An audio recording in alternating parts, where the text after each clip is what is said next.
you, Madam Chair, and thank you, Chairman Stile. Chief Manger, you've proposed to restructure the department to prioritize accountability, internal controls, and employee development. Your proposal creates several new positions, including a third assistant chief of police. There are also several current positions, including your two current assistant chiefs of police that remain occupied by acting personnel. What is your strategy and timeline for filling these open positions with some permanent appointees?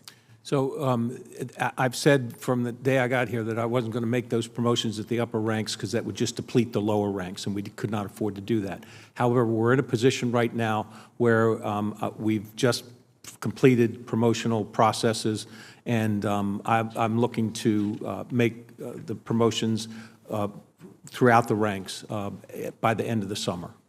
That's good to hear. Thank you. Many law enforcement agencies are having trouble maintaining appropriate staffing levels.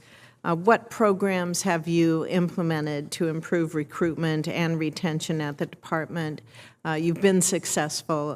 What impact have they had on those programs? So first of all, I have to thank Congress for changing our pay scale, which made us very competitive.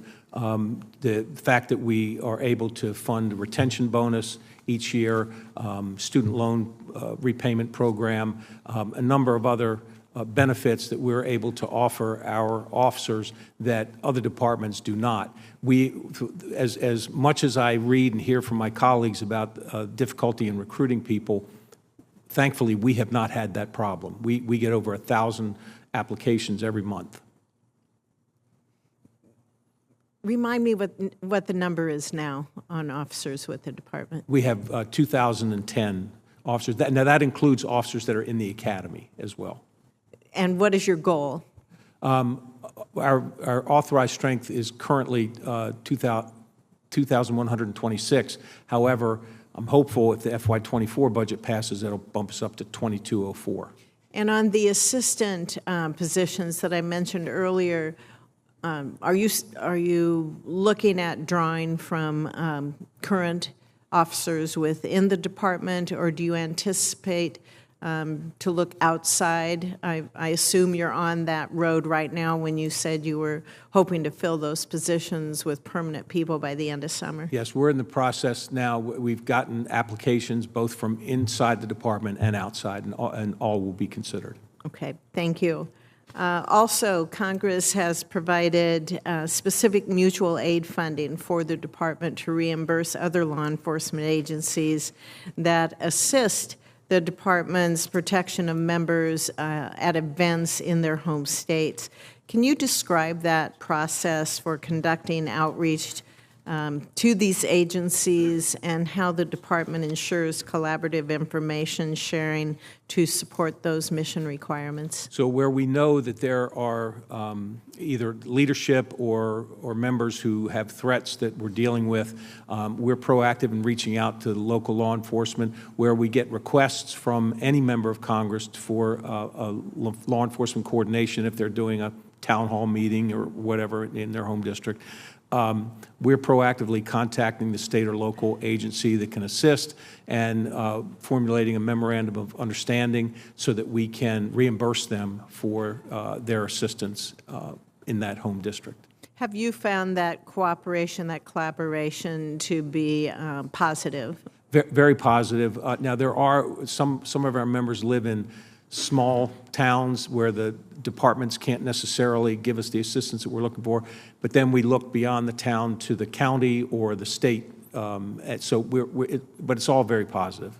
When you look to the state, do you have pretty good relationship then with the governor's office, say?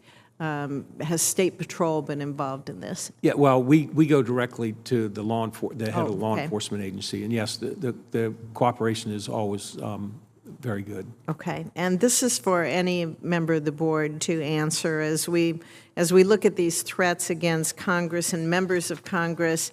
They're increasing, not just physical, but online and through technology that we use on a daily basis. So how are your agencies working together to mitigate cybersecurity threats that target the technology infrastructure of the legislative branch?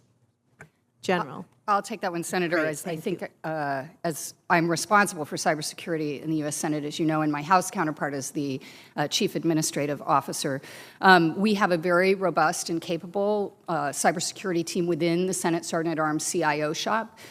They work closely. They have access to a number of commercial vendors to provide additional support. We collaborate very closely with the Capitol Police and the House Chief Administrative Officer on cyber threats, as well as the architect has some cybersecurity responsibilities as well. Together, we are working to enhance relationships with external entities like the FBI, DHS, and others who have access to sensitive threat information that does not readily make its way to the legislative branch. And while there's still considerable work to be done, I'm very pleased with the progress that we are beginning to make in that regard. Thank you, General. Thank you, Madam Chair.